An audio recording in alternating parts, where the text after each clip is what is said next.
Hola, hoy hablaremos acerca de los metales y sus aleaciones, comenzando por el tema soluciones sólidas y diagramas de fase. Antes de empezar con el tema, hay que saber lo que son los metales. Los metales son aquellos elementos químicos caracterizados por tener una gran conductividad eléctrica y térmica, además de poseer una alta densidad y ser sólidos a temperatura ambiente, con excepción del mercurio. La ciencia de los materiales define a un metal como un material en el que existe un solapamiento entre la banda de valencia y la banda de conducción en su estructura electrónica. Esto le da la capacidad de conducir fácilmente el calor y la electricidad, generalmente la capacidad de reflejar la luz, y gracias a esto es que tienen su peculiar brillo. Ahora, ¿qué es una aleación? Una aleación es una combinación entre dos o más materiales. Usualmente o generalmente suelen ser metales, aunque no siempre es así, ya que puede llegar a darse el caso en el que se utilice un metal y un no metal. Normalmente las aleaciones se utilizan para mejorar las características que tienen aquellos materiales que se están combinando.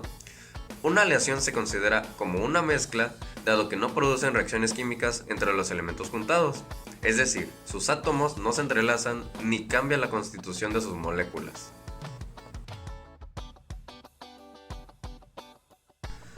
Una vez sabiendo los términos metales y aleaciones, podemos hablar de lo que son las soluciones sólidas y de los diagramas de fase.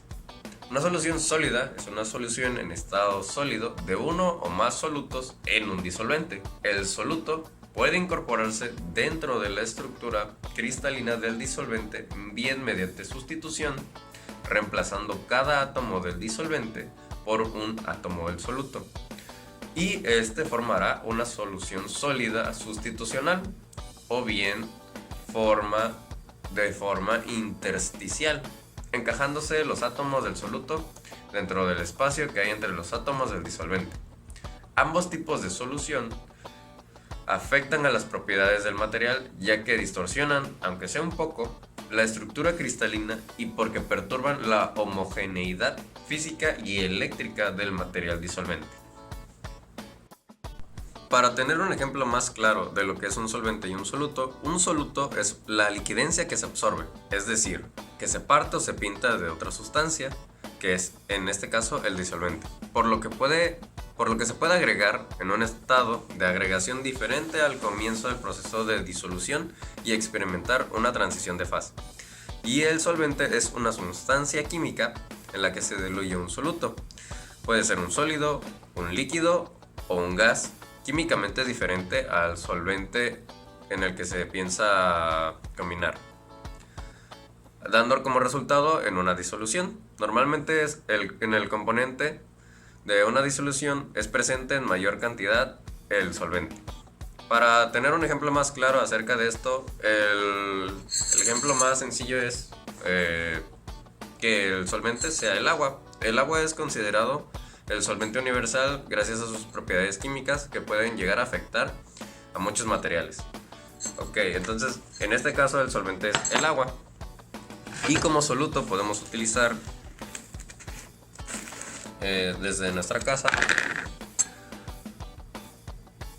una cucharada de azúcar, la cual al incorporarse en el vaso con agua se disuelve o se pinta, como bien se había dicho antes.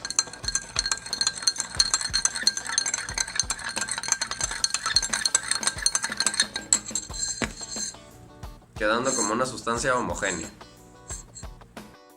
Los diagramas de fase en ciencia de los materiales y la termodinámica se denominan a la representación entre diferentes estados de la materia en función de variables elegidas para facilitar el estudio del mismo.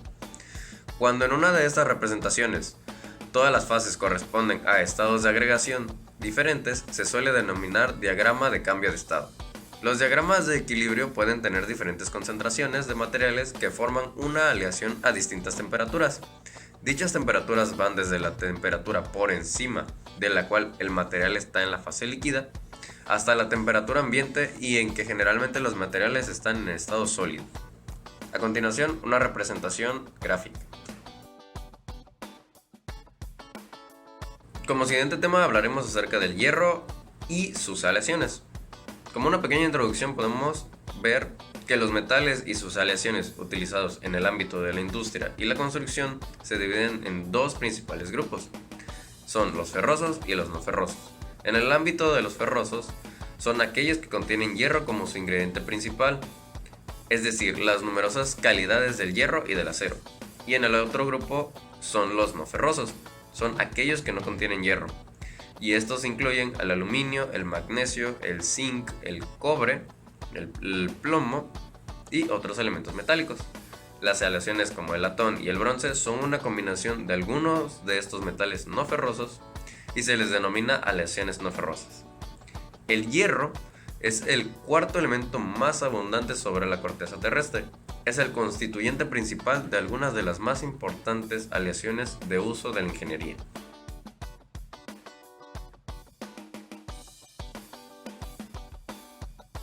Dentro de las aleaciones del hierro se encuentra lo que es el acero. El acero es una aleación de hierro y carbono que se caracteriza por su gran resistencia. El límite elástico y la resistencia a la tracción aumentan al incrementarse el contenido de carbono, pero la ductibilidad disminuye. Para evitar la fragilidad, no debe aumentarse innecesariamente el contenido de carbono del acero. Como último tema que veremos será la designación y clasificación de los aceros. Este se clasifica en varios aspectos. El primero que vamos a ver es según la cantidad de carbono. Para empezar, se ve el acero de bajo contenido de carbono, que sería de 0 a 0.25% de carbono. El acero de medio contenido de carbono sería de 0.25% a 0.55% de carbono. Y el acero de alto contenido de carbono es de 0.55% en adelante. Como siguiente clasificación es según el método de manufactura. Esto se refiere al método para la obtención del acero.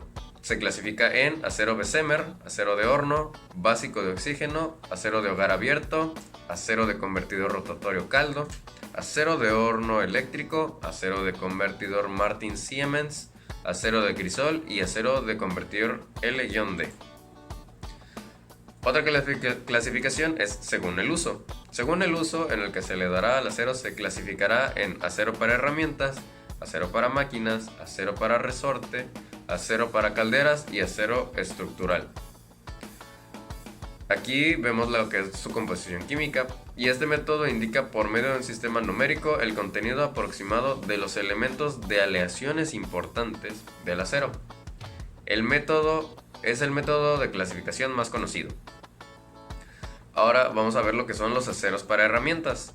Son aceros especiales de alta calidad con alto contenido de carbono y elementos de aleación utilizados para elaborar herramientas de corte y conformado.